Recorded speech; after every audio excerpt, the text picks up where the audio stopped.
And we speak now to Marikana land and human rights activist Napoleon Webster. And Napoleon, a very good evening to you. I'm not sure if you are able to listen to some of that interview with my colleague Itumeleng.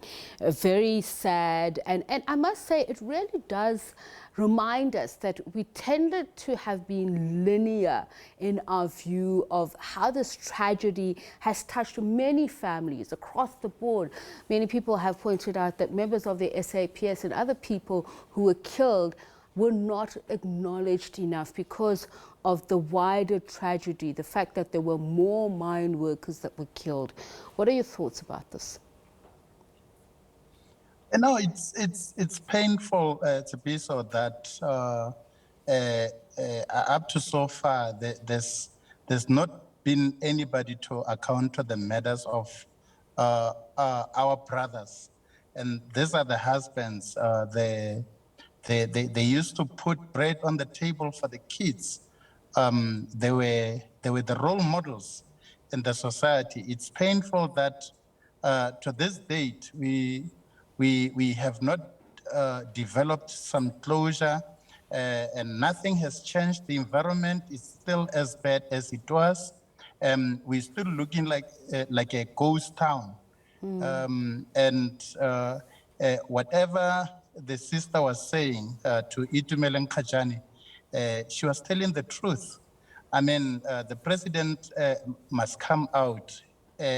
He must come out and apologize so that people can develop some closure. And the most painful thing is that up until now, there has not been a clear compensation. Napoleon, can I just stop you there, to... because I want us to talk about that issue of compensation in just a moment. But I want to go back to what Mefundi was saying, and that is, nobody has taken responsibility for her husband's deaths. She puts it at the feet of the miners who killed him, the company for failing to provide security for them. Has this been a source of tensions for the grieving families on all sides? The pointing of fingers, saying that, our deaths are just as painful as yours, but yours killed mine, so to speak. Yeah, it is painful that again, most of some community members, actually, I would say, the black leaders are failing us as a nation, a black nation. We are disappointed that we vote people in power. I mean, they know the damage that was caused by this incident, by this massacre. Instead of coming, to us as the community and say, guys, we wronged you, and now we need to fix all, because those human beings who were murdered cannot be replaced, and they were important to the family setup. So we vote our black leaders into power, and once they are in power, they forget where they come from, where they got the vote. Who are they without us? You said you still live in a ghost town, and I want to understand what daily life is like in this ghost town 10 years on. And I'd like you to think about this, not because I'm trying to create tensions, but I'm trying to understand if there are people who say there is unfinished business, including the fact that their loved ones were killed and nobody is acknowledging them, that they're pointing the finger at the mine workers. Is there tension in Marikana, the fact that even though everybody has lost, that they believe that there are others in the community, that their loved ones were responsible for the death of their loved ones? I want to understand that. How has it spilled over into cohesion in Marikana? And let's leave the leaders out of this. I just want to understand how neighbors are living alongside each other in this place where they say there's unfinished business. Nobody has come forward and said, they've killed my husband even though my husband was killed? You see, Tsepiso, look at it from this way. It is the police that they killed us. They shot at us. And I'll give you just a simple example. A woman gets raped. She has seen that the police killed the minors, and there's nothing that happened. What what kind of confidence goes into that particular woman to go to the police station and open a case of rape? I'm just giving an example. What kind of confidence does a woman develop to go and open a case at the police station, having seen the police killing the mine workers? What kind of courage will inspire that woman? And I So get where the you're coming community from, does not Napoleon. trust the I, police. I get where you're Yes. coming from. You're talking about these people as part of the state apparatus, the infrastructure. And I'm talking about people to people, because policemen and women have families as well. And we know that police were also True. killed during this conflict. So I'm just trying to bring it down to that human to human level interaction.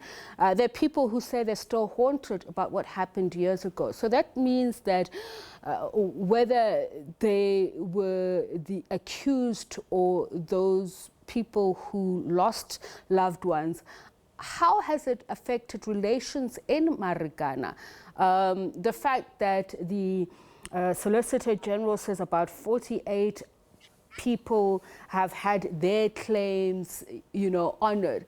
That means there are others whose claims were not honored. Some of these things do create tensions. Are people able to live together, amidst all of this? It almost seems like people are being divided, even though losses were incurred on opposite ends of this struggle. That is very true. There's amount of violence that is still within Marikana. You several times very violent crimes they happen in Marikana. And as we speak now, that tensions, tribal tensions, the Sotho people and the local Xhosa people fighting amongst, the crime rate is high, and there's no harmony, because the reason why I spoke about the police is the fact that the police, they've got another role to try and organize the society to be able to defend itself and all of that. But the level of crime, women being raped, people being robbed, the killings, they continue.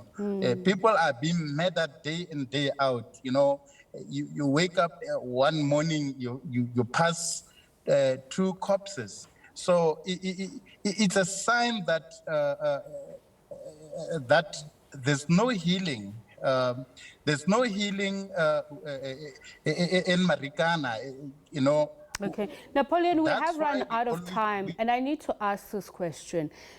You mentioned that there are leaders who have been trying to help, and we know there have been donations from various parties, whether civic organizations or political parties. I want to know, have they helped, and what else you think could help bring peace to Marikana, to uplift the community and to help them deal with this tragedy? Because I'm sure the youth themselves are feeling the impact of this dreadful anniversary. I think,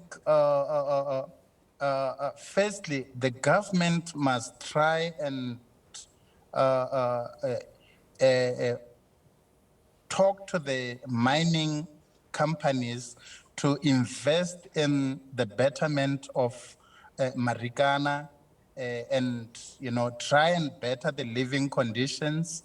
And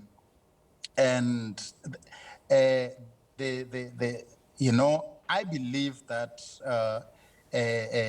our president must come and address these issues once and for all, and they must, those who were involved in the killing of our brothers must be arrested. And then I believe that families and the communities, Okay. all the trauma that was created by the events of Marikana, somehow we could find a healing. Okay. We Napoleon? can, yeah.